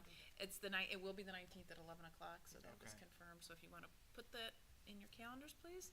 And do we know, do we have the guesstimate of how long it takes? It's not long. Less than a half Yeah, Okay. Yeah, he Yeah. said only about an hour at the yeah, most. I don't think it's even So, gonna be that Okay. long. it's Yep. not too long. Yeah, we are preparing for the move. I'll have an update for you, tomorrow, a more thorough one, but essentially things are in motion, going well. You approved the contract this evening. They have, delivered the bins and the labels, and we've been providing guidance to our team, our staff. We had a lengthy conversation at cabinet this morning for that transition and just planning, and, I'm gonna go there again tomorrow. I offered some people opportunity to go yesterday, as well as today, or I'm sorry, tomorrow. And we're starting to we have documents, Google Docs that are organizing who needs what and all of that fun stuff. And so I have required people at our, office to move their own personal items, just as I will be requiring of the 612 move, so we are no exception. So I just wanna point that out.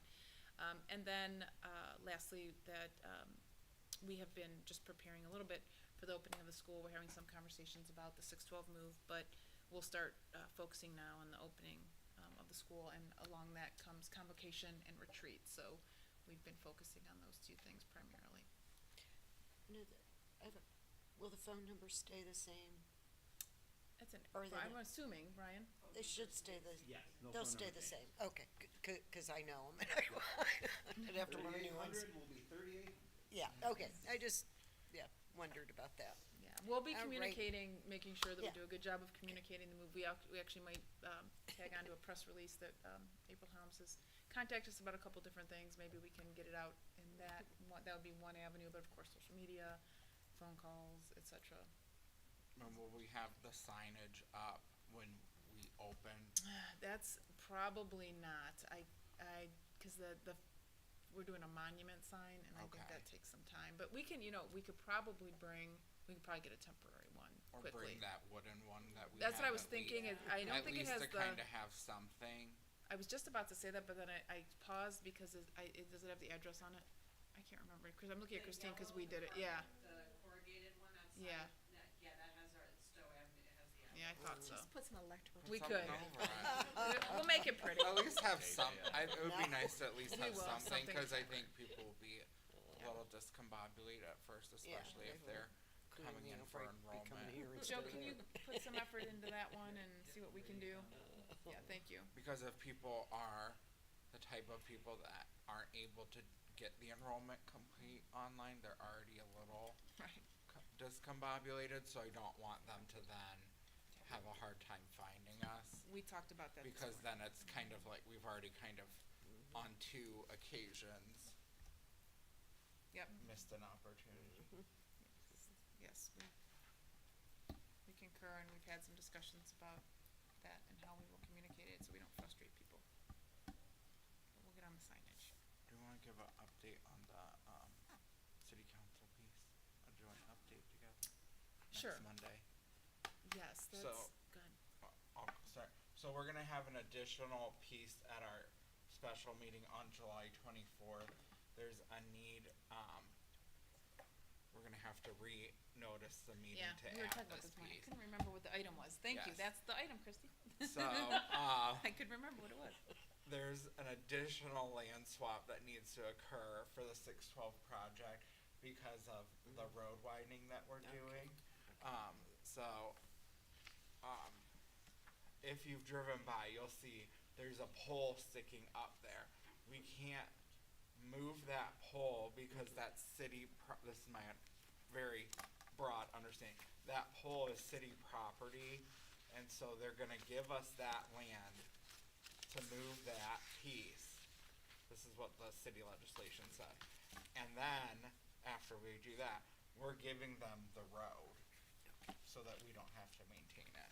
So that's basically what is occurring.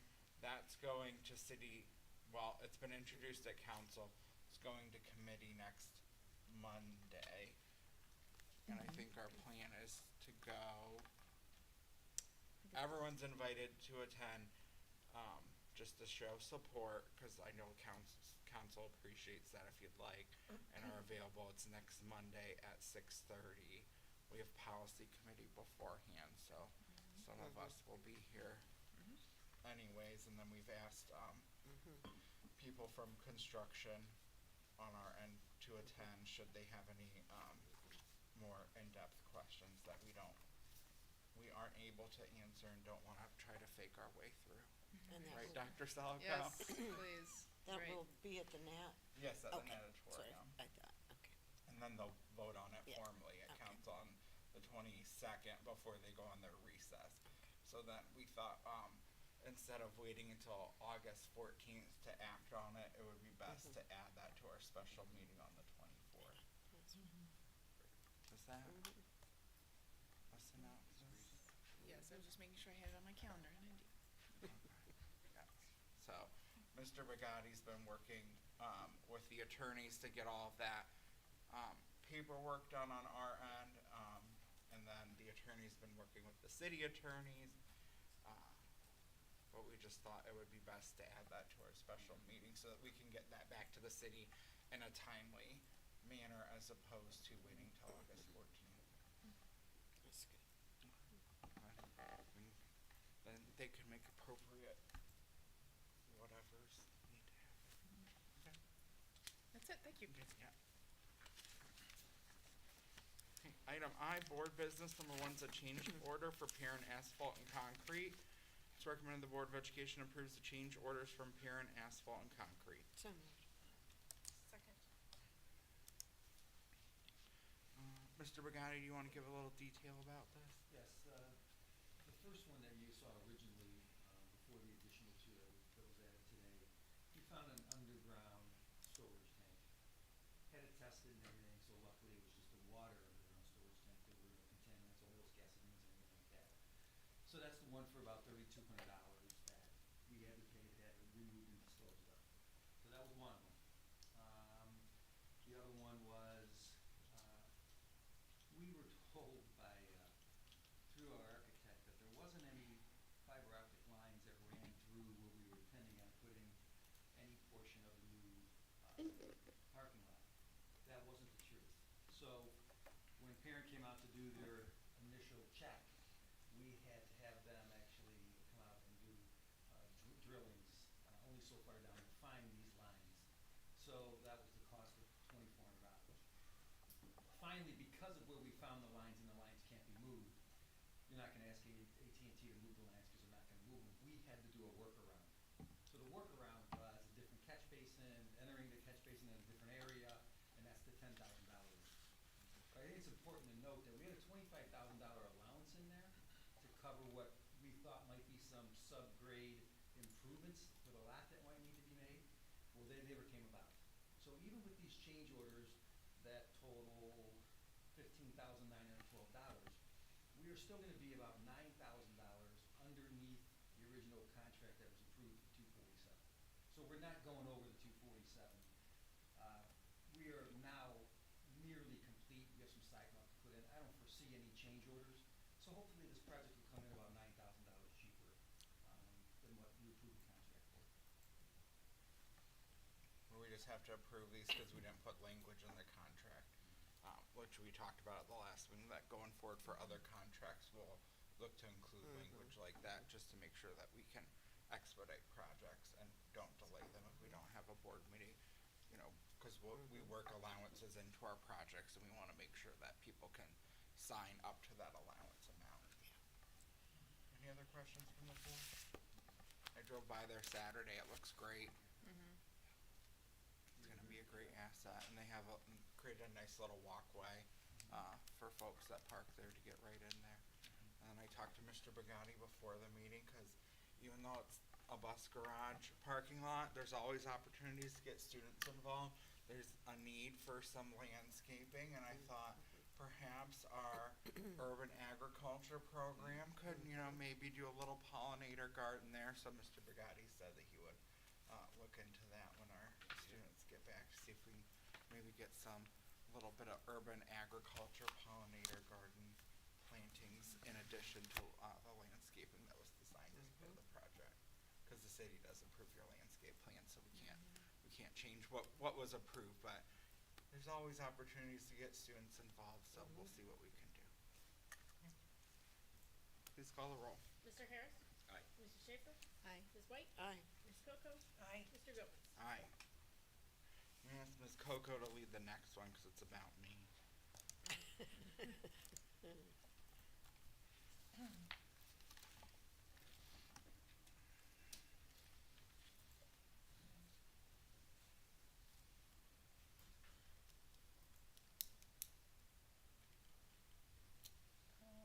Item 2, resolution of the Ohio School Boards Association.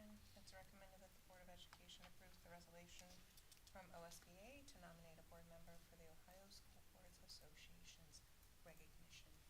So moved. Ms. Coco, would you mind if I, Any discussion? do you have any You can go ahead. remarks? Okay. You can start, Call the yes. roll. If you have them, go right ahead. I did a little, I wasn't sure, Well, no, I we didn't know don't you were need to doing call the that, roll. so. No, we don't need to call the roll. Miss, oh. Dr. Selico needs to say something. Well, when I saw it, I mean, it's always awkward when it's about yourself, so I said, well, I'm gonna step in for you, but I didn't know you were gonna announce it, but, so I did a little homework on this. So, essentially what you're being asked to do is, approve this resolution, and it's regarding, Mr. Gomez and the Star Award Program, which we've heard before. Ms. Schaefer, I believe you were recognized with the S, as well, right? The T. T? The T, okay. And, Getting her, A. working on A. She's got her A in the fall. Excellent, okay. So, we have a member who's already on the R here, which is Mr. Gomez. So, the OSBA STAR program highlights, school board members' commitment and service to Ohio students. 4 awards comprise the program, and that's service, obviously the STAR is service, training, aptitude, and recognition. The recognition portion, where Mr. Gomez sits, is when a board member that could be nominated for the recognition award by his or her own school board, which is all of you this evening, by a majority vote of the board, which is needed.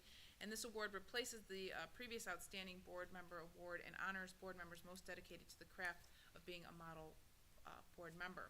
A board member nominated by the board should demonstrate outstanding boardmanship and service to public education. It considers board members who understand the appropriate role of the board member, support the mission of the district, are concerned for student achievement, collaborate with fellow board members in decision-making, invest in their own professional development, show respect for all students, staff, and community members, and reflect OSBA's board member code of ethics. And honestly, I couldn't think of 5 better people, frankly, but Mr. Gomez, very deserving. I think this fits him to a T. So I'm sorry to interject there, but I just thought I would do a little research on that, so thank you. I'm only doing this because they make you do it once you get the S, the T, and the A. This is the last part that you have to do so that you can get your Master Board Member Award, which I'll get in the spring, so. Good. You have to do this, which is annoying. All of those descriptors are very fitting. 2AT, but you already have it. Good one, Ms. Coco. Just congratulations, Mr. Gomez. I don't think, and I'm sure folks in here would agree, that we don't need an award. He doesn't need an award to be a master school board member. Any questions we always have, he's there to answer those, so just congratulations. Absolutely. Oh, Leslie, yeah. We gotta Applause from vote. one, at least, all right. We have to vote on it, Can we though. read the resolution out loud? I have it here if you'd like, or, oh. It's from OSBA. It's not written for me. It sounds like it's written for you. I just had Chris put it on Cuyahoga Falls letterhead. You have to sign it and send it to Gwen. I'll send you the details tomorrow.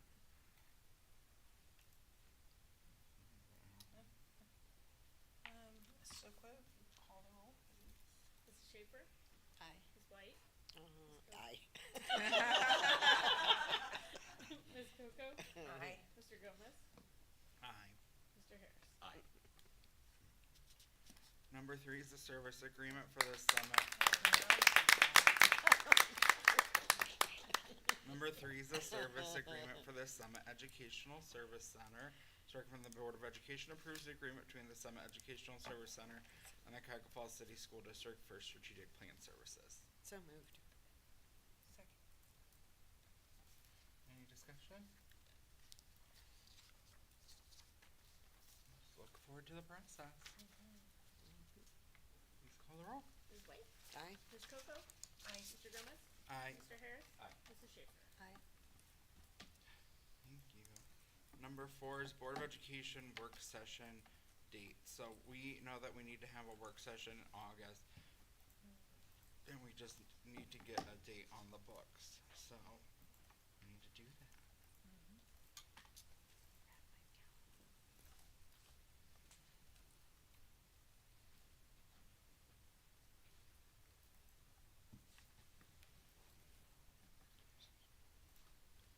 We have ruled out August 7th and 21st as possibilities, so know that. So the other Wednesdays we don't meet are not possible. And I think we also ruled out the 12th.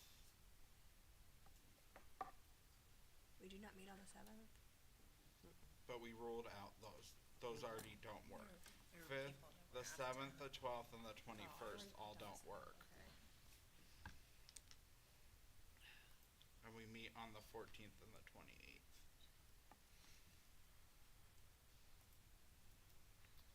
Is there another day of the week besides Wednesday that we could do that is better for everyone? And then whittle down a date? There you go, No. Tuesdays. Tuesdays. I was about to say yeah. Tuesday. August 6th. The 6th is bad for me. Of the 13th? I keep changing my grocery days. We have one on the 14th. It's okay. I know I do. I used to Convocation's go the 15th. Saturday, then Friday, and Thursday, and Wednesday. Now it's Tuesdays. Well, and then the 20th is the first day of school. For, well, Oh, and we for have my open daughter houses. anyways, like- We have open houses that Mine's day. the 15th. Are Thursdays bad for people? Cause there's I five, don't- there's 5 Thursdays. Yes. So it could give us 5 chances. I could do Thursdays. What about doing it just, so we're not backing everything into when school starts and the Yeah. craziness? Does Yeah. August 1st work for you? Well, do we have a core meeting that day? There is a at core 1? meeting Yeah. that day. And we have our admin, oh, there is. We have Yeah, our I do. admin retreat, Miss White, that'll Mhm. probably be canceled, On the 1st. Okay, that might Yep. be, okay. or moved, I should say. But, Can't Yeah. do the 8th. What about August 29th? yeah, I was wondering if we should do it towards the end of the month. That actually, I mean, yeah, we'd be back, students would be back in Mm-hmm. school. Mr. Harris is. Yeah, August 29th. probably works. Oh, I see a frown at the end. I have something, I have, for school, I have some, it's like their open house night, but, It's a little crazy day for me too. No. but he's a senior, I mean, My kids are 15. Yeah, he's fine. Should be He'll live. fine. No, I'm kidding. August 22nd. I could do that. School's already starts on the 21st. 22nd. the 23rd is the Tiger tailgate, so, 22nd. Oh, 23rd is the taker. We can't think about the days that we have. We're trying to find the days we don't have Yeah, things. You 22 can't works. think about this. I heard everyone on the 22nd is good. 22nd. but not- I have don't know one about- more. I may be out of town. Sorry. Okay. Really, or were you teasing? For real? No, she's real. I'm real. Okay.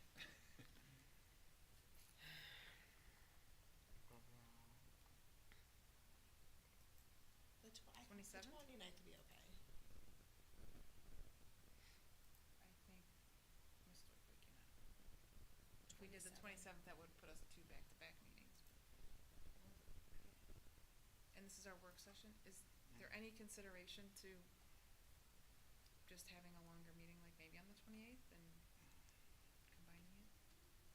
This was to go through all the financial stuff. Potential cuts to make the budget. I think if we were to do it along with other things, we would have to be very proactive in making that a very short agenda for a regular meeting. I don't know what all we have coming up on things. Yeah, I was looking at so- the 28th of August. We haven't started Top Tiger. Does anybody, any on my team know of any presentations we're doing on the 28th? I can look in here to see what we have for drafts. He may have something in here. You don't have anything? Nothing in drafts? I know it We would have make it, it but there's easier for us scheduling. I just know, like, it's gonna be a lot Yeah. of hard work and a lot of conversations, and I would hate for us to be burnt out going into something so important because we were already in. Right now, we don't have any presentations could be our, shorter meeting than, Will it stay that way? well, on our end it could. I don't know about this end over here.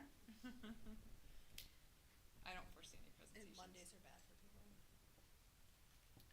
I think that No. there's just a lot of things They're going not, on. they're all right for me, but, I mean, Ms. Tucker is a very busy woman. She's very important. I would be amicable to doing it on the same night if we were very deliberate about Yeah. our agenda.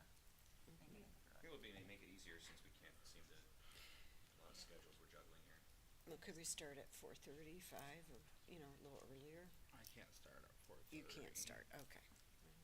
It's too tight to I get know, here then. yeah, it's hard for you to. I don't know that, I mean, barely I get don't here. really I know, I know. foresee it. Does anyone foresee anything? I don't, in your end? Tiger usually doesn't start till September. Right. September, October. right. So if we can commit to no presentations on August 28th or the 28th. 14th. Either one's fine with me, but we have a I mean, meeting you on the don't have 14th too. I know, but you don't have any presentation? If we dedicate, instead of our presentation time that would normally take it up, we would, maybe that would be the presentation in the evening? Better right before school starts. Well, do we wanna More do it on the like a week 14th? after. Because knowing us, do we wanna start it on the 14th and then circle back to it on the 28th? That would be fine. Split it up. Well, Well, we're just gonna not make all the decisions. I just, Oh, right. knowing, Right. knowing all of the Mhm. personalities here, I just feel like that would be better, cause then you can absorb. What are you saying, Mr. Uh-huh. Gillis? Because then you would rather, because most of you would rather absorb it and then come back in 2 weeks and talk through it. That's sounds fine, okay. yeah, Let's do that's, that. You know what I'm saying? Mhm. I like it. Yeah, yeah, 100%. that's fine. Okay, Okay. that's good. And I won't bring an article to read either night. So just 14 and 28. 14th So and 28th. the same, but Does just. that work So for we'll you both? just Yeah. plan on being I'll here put it longer on. those days. Because, Wow. knowing most of you, you don't wanna have to No. sit I'd through rather it not. all, talk through it all, Mhm. and then Right. make the decisions all at once. And what's the topic? What am I putting, The, what are we calling this? it's really financial recovery plan, technically, Yeah, that's that's the good. language That's that good. the auditor uses. Financial Mhm. recovery plan? Yeah, we're just doing it ahead of time, Okay, so we don't have to do it in December, okay. cause we did that once and it was terrible. We're like, Christmas shopping and then like checking your emails. It was not a good time. Yeah, not a good way to do things. Okay. Number 5, future agenda items. Do we have anything else at this time? Okay. 6 is committee reports. Anything from, construction? No, we meet on the 18th. 18. Policy committee's meeting Monday. Anything else other than legislative liaison before I go to legislative liaison? Mr. Harris, anything? Yeah, just a few things. So, they are on their summer recess right now. I don't expect them to be back till after the November election. But real quick, a couple things that happened a couple weeks ago. I told you I forgot to bring this. It was stuck on my printer. The House passed House Bill 183, which would make Ohio K-12 schools and colleges mandate that students can only use the bathroom or locker room that aligns with their gender assigned at birth. This was added to Senate Bill 104. It's heading back to the Senate for their concurrence vote. Again, they are on summer recess and aren't expected back until after the November election. Also, regarding teacher licensure fees, the House passed a bill, 8512, that would vote to fix the potential uptick in teacher licensure fees. So, as it stands, 5-year teacher licenses cost $200, but could jump up to $350, about a 75% increase. So this bill would look to fix that. Did that only pass the House? I believe, yes. They were added to Senate Bill 117, so yeah, I believe it only passed the House, yeah. That some, but the Senate will say. House agreed with Senate changes to House Bill 47. The bill would require the placement of automated AEDs, well, the AEDs in each public and chartered non-public school and each public recreational facility as well. The House agreed with the Senate changes to House Bill 214. The Senate Education Committee added provisions, again, to House Bill 214. This bill would require each public school to adopt policy regarding certain expectations related to the performance of staff members, professional duties. Some of those provisions that were made and changes that were made give school districts and community schools and STEM schools authority to offer and establish character education program and require districts to adopt a religious expression day policy allowing students 3 excused absences. So that's all I have.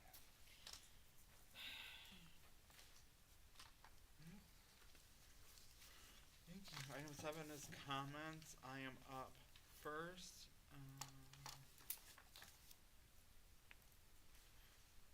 Want to let everyone know or remind you, if you do know, that Saturday, July 20th is the Silver Lake Festival. It's Silver Lake goes to the Olympics. I believe it starts around 9 a.m. and goes all day up till about 4 or 5 p.m.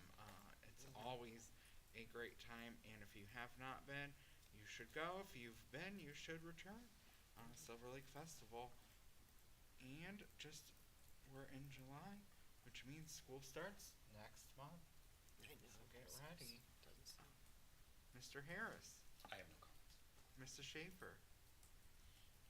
The only thing I have is, I just wanted to make sure I said the correct date for the Habitat for Humanity.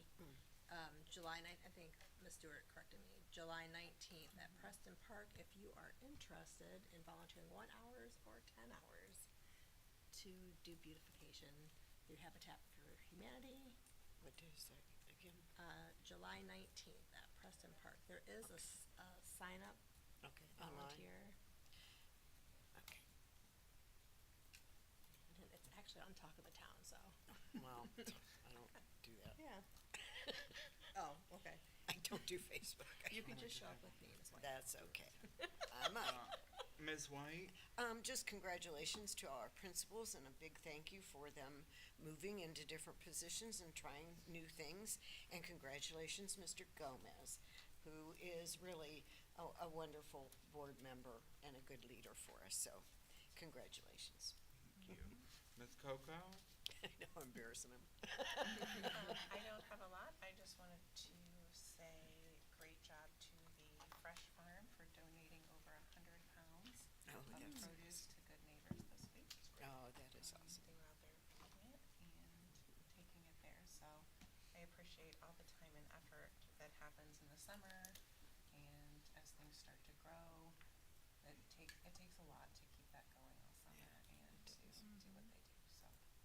Yeah, and it's really. Thank you to the students and parents growing. and volunteers and staff and everyone else that come out there on 100-degree days and water everything. Yeah. It looks really beautiful though if you go by. I forgot to mention our Cuyahoga Falls Family Are you talking about Illuminate? Resource. Oh, it's, okay, well, so it's. Cuyahoga Falls No, Black Tiger. Family. Family Center. We're not calling it resource. We took resource. We did the same day. We as shared we one. talked It's a about new it. update. It is a new update, yes. Okay. So it's, It's still on here. What time is it? what are you Cuyahoga on? Falls Community Resource. Oh, now. to donate. Yeah, it says resource on it. It's confusing. It says resource on my phone You're right. on the donation. We originally link. had that, but after much discussion with our social workers, et cetera, we eliminated the word resource. The word resource. Well, either way, it's now accepting donations. It's super easy to do. You can do it via check, or you can even do it on your phone and take by credit card. They even take Apple Pay. It's super easy to do. So you should. Yeah, and thank you for that, because we were there today, and I forgot to mention that. We met as a few of us, and we were designing. So we have some good ideas for paint and a rug. We're gonna try to get a donation for a rug. And then we just kind of laid it out with shelves, et cetera. No, I didn't do all the designing, only the colors. Only the colors they know. Mr. Woodard now knows, he stopped. As soon as he started to suggest a color, he said, oh, no, I'm gonna go, because he came to one design team meeting, and Mr. Hutch informed him of how things work with colors. Right? There's only one way, and it's your way, ma'am. It's so easy to do that while she was Only talking about colors. that, I was able to make a donation on my phone via Apple Pay. It's that easy to do, so no excuse to not make a difference in our community. Who do we donate to? You can make checks Check, out yeah. to Cuyahoga Falls Okay. City School District and make in the memo line Okay. Black Tiger Family Center. Black But I Tiger. think it's a Family resource center. If you put resource, we'll know what it means too. It's okay, I got it. When we advertise it out in the community, it'll be Okay. Family Center, but Okay. it's fine. Tiger Family Center, okay. Super easy to do. I tested it last night to make sure it would work, so I could do that. Will Okay. there be a need Yeah, for you can- volunteers for volunteer. helping to get everything organized and ready in the animal conversation? So we have Sarah Jensen. I have to give a shout out to her. She's been wonderful with the Elks. Very passionate. She was there today planning. Our social workers are very excited about it too. So right now we have some good hands on deck. We're getting the donation on August 12th is when we're picking them up. Is that right? Yes. The bus will go around to all the The bus on the 12th. all the spots and then bring it there. So maybe, I mean, we can let you know certainly if anyone's interested in helping. Oh, yeah, I'd like thank you. to know. Yeah. If you have a need, it would be something that I think some of There us might would be be. interested in helping. Yeah, thank you.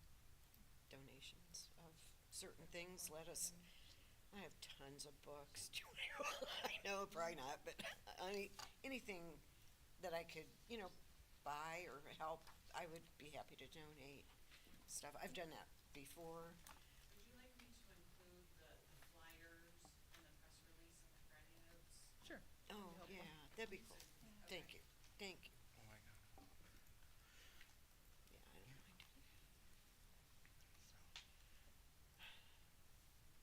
Yeah, I don't mind.